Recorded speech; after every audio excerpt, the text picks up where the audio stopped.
Well, I'm in Berlin, Germany. Debbie and I are on our Open Door Library tour. We spent a week in Prague and did our thing, which is, everybody knows, I think, that our ministry is to the directors of our Open Door Library. They're really centers uh, in Berlin and in Prague. They're both um, more than libraries. They are libraries, and then some. And then some has to do with the connections that are made. And I could go for about an hour on open door libraries and the impact that they have in their communities. But suffice it to say, it has been difficult for me to find time and place to do these soul care things. And so I'll do what I can. Please bear with me and be patient. We left off in Matthew chapter 24 with verse 28, where there is a carcass, there the vultures will gather. There are signs, and Jesus is essentially saying, pay attention. Now, for me, it seems like we just had two horrible hurricanes in Florida, and the first one was so awful and so huge. Many theories on what happened, why it happened, when it happened, all of that. And there are people, I see it in my social media, that are saying, okay, these are the signs, Jesus. You know, I don't want to be overly critical or cynical, but I am. Here's the deal. We've been having hurricanes essentially from the time God, after the flood. and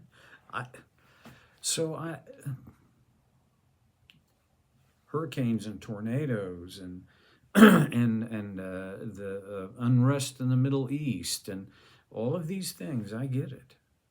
But what Jesus was giving a prophetic word about his return as the king. And so pay attention, he says in verse 29. Immediately after the days of distress after the distress of those days, the sun will be darkened and the moon will not give its light. The stars will fall from the sky and the heavenly bodies will be shaken. Now, Jesus is actually, he's quoting from Isaiah. And a question I have that I can't answer, you might have this question. So is this literal or figurative? If it's literal, then the sun will be darkened, the moon won't give its light. That's going to be very, actually, it's going to be very horrible. The stars will fall from the sky.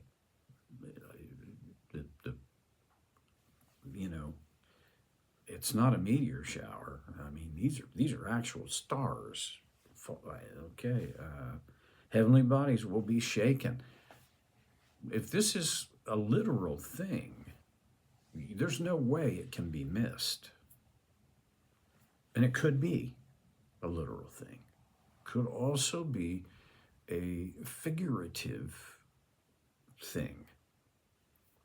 So that the world as we know it, and I don't mean the physical world, I mean the how we encounter and experience life will be turned upside down. Okay. But I mean, how do you know whether this is literal or figurative? I don't have a good answer for that. I think I've told you a lot that there's things here I don't understand very well. There's a lot of people who think and say they totally get it and they've got it all figured out. I've told you this before. I don't put much stock in their ideas. Anyway, Jesus goes on in verse 30, then will appear the sign of the Son of Man in heaven.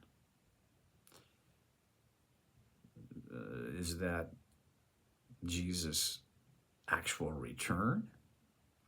Or is this about signs of his return?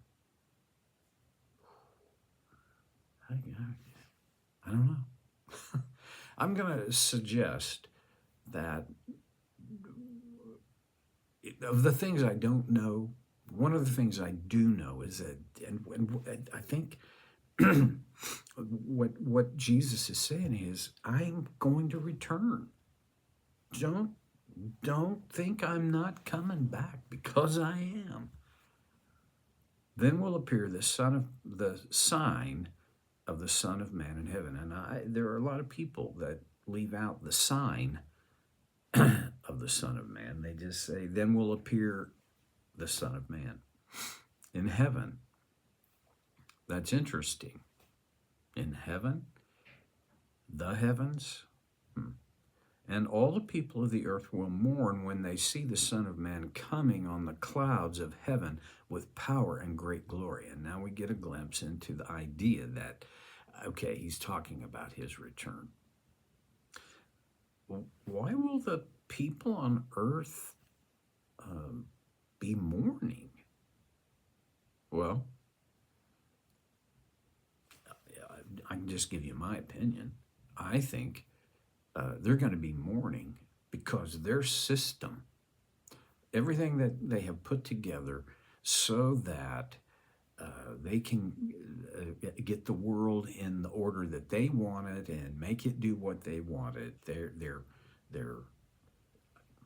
And the peoples of the earth, we're talking about the tribes, all the people groups. So all the people groups are living in opposition to God. Well, look around. Is America living in opposition to God? Well, to some degree. I don't care what political party you're a part of. This is not strictly a political thing. It has to do with the condition of people's hearts. And when they see Jesus coming, they're going to mourn. And one of the reasons is because it's going to be clear that everything they have constructed is going to be lost. A second possibility on that is that it's almost like the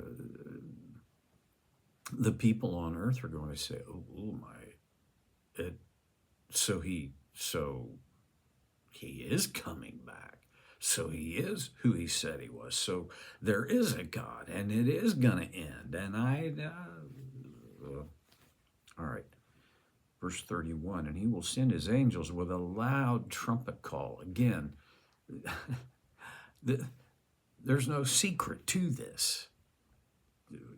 A loud trumpet call? Well, in Jesus' day, that was a signal that when you heard a loud trumpet call, it's more severe than when you hear a siren.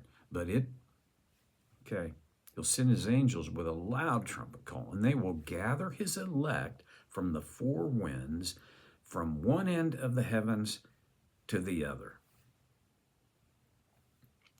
I like this, and I can't quite explain it. Some people say this is the rapture. This means that when Jesus comes, all the believers, that is the elect, will be gathered together and taken up into heaven, while all the unbelievers will be left on earth and will experience the tribulation. Well, I suppose it could be, yeah. I mean, and it is obvious that the angels will gather the elect, Jesus's bride.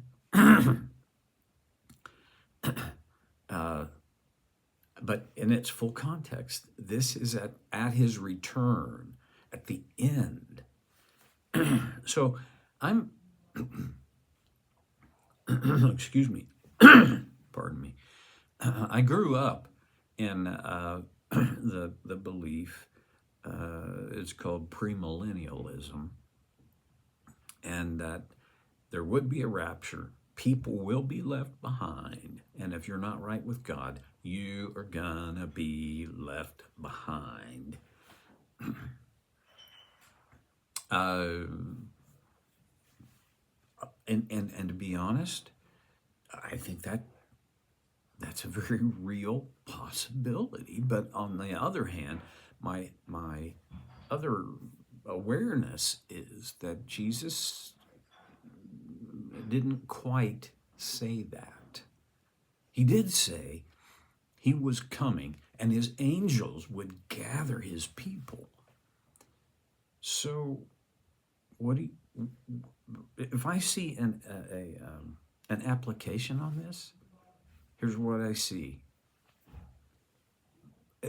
If you're his, if you said yes to Jesus on his terms, get ready, because he's going to take you.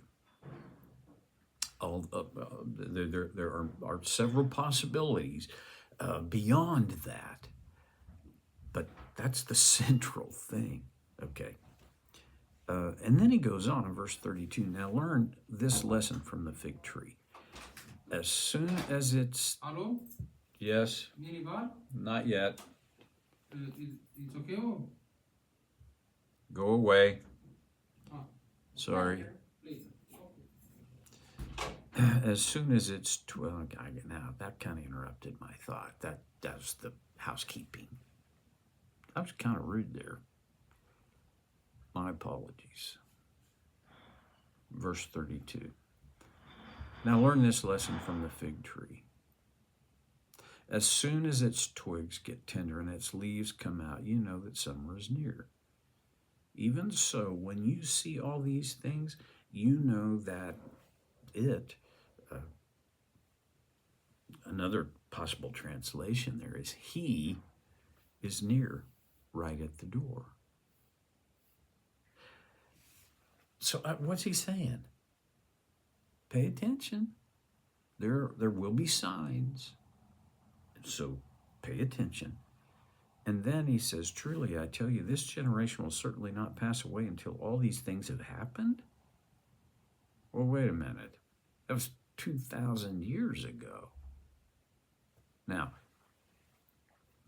I wonder if what Jesus was saying is these things that are going to be happening will be a part of the collapse and destruction of Jerusalem and Judaism, which came in 70 A.D.,